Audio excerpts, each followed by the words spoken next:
We've got a lot to talk about, beginning with the city of Chicago, which today begins to relocate hundreds of migrants from Park District facilities. About 800 migrants have been staying in 5 different sites, and those sites will now reopen to the public after those migrants move out. NBC5's Nguyen has the very latest.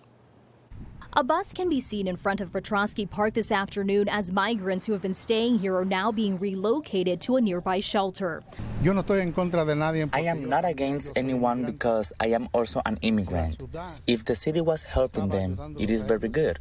NBC5 learned migrants started moving out of the park and Leon Boathouse in Rogers Park yesterday. We need to do this in a holistic way, but Petrosky Park and other parks need to come back to community use at this point. Since May of last year, the park in Little Village has been used as a temporary shelter for migrant families. Over the next couple of weeks, the city says the plan is to decompress the remaining park facilities as seen here on this map and begin the process of reopening. Catholic Charities and New Life Youth Centers have been amazing at supporting our migrants get into permanent housing, more permanent housing, and they will continue to do that. And because of those efforts, and because of a decrease in the number of arrivals, we're able to decompress sites right now. For this man who has been staying at Gage Park, he told our sister station Telemundo the city is moving him out in less than 2 weeks.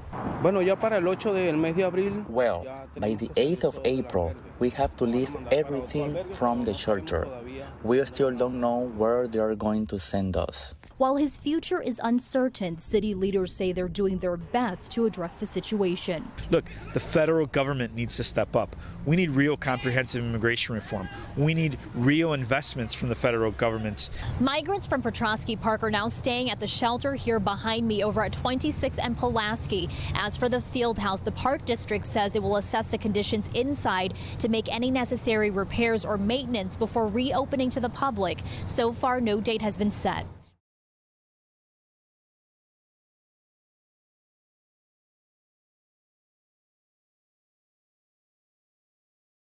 This morning, the mayor announced that migrants will be leaving 5 Chicago Park District field houses that have been used for months as shelters.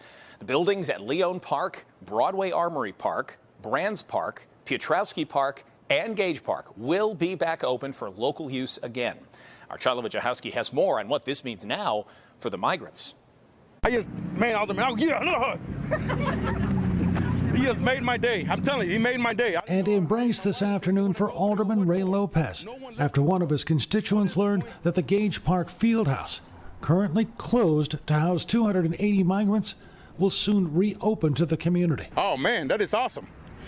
I live here for the longest time, and I've never had as many issues as I've had in the last 6 months. In a release, Mayor Brandon Johnson announced that the migrants currently being housed in Gage Park, the Broadway Armory Park, Brands Park, Leon Park, and Piotrowski Park will be transitioned to nearby shelters. We are pleased that these park facilities will be transitioned back to their intended purpose in time for summer programming, he said.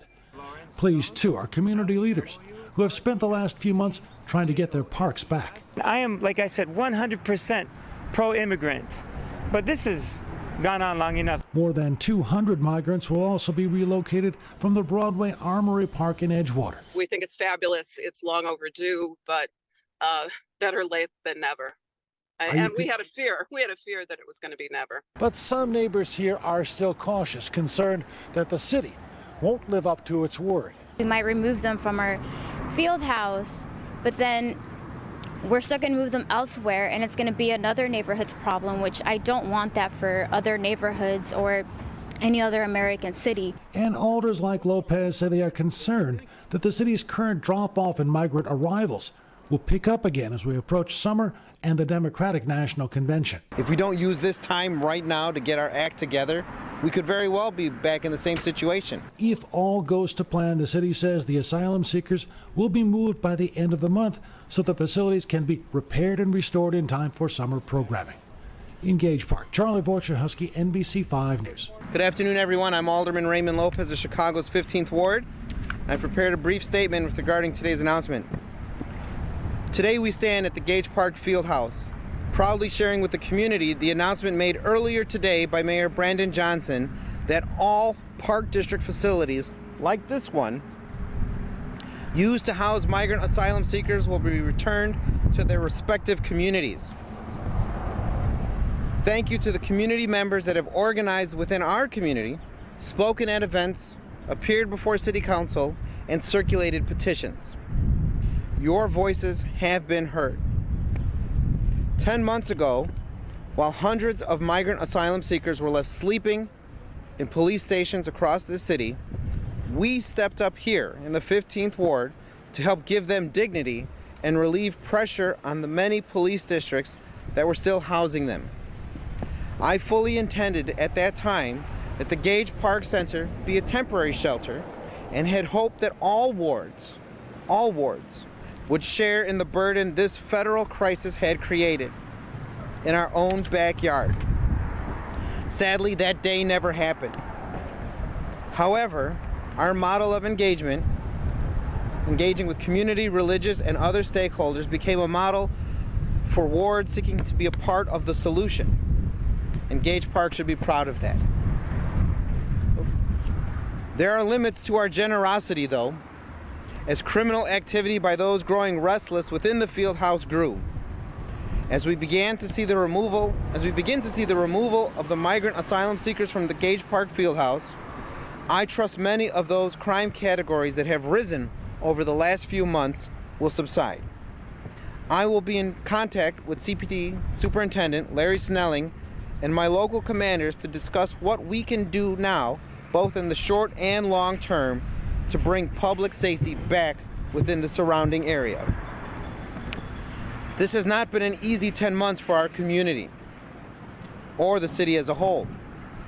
Many politicians continue to play political ping pong with this broken immigration system. They proudly smile as individuals manipulate our asylum laws in the face of the undocumented who simply want a chance to be a part of the greatest country on earth. While today is a victory for the community, if Congress does not get its act together and do something right now, we could very well see a return of the buses and the shelters and the chaos that we have witnessed since August 2023. Today, my friends, the battle has been won, but the war is far from over. And with that, I will actually welcome some of our community residents who were here, who are actually responsible for showing up to City Council, circulating, and getting the word out within the community.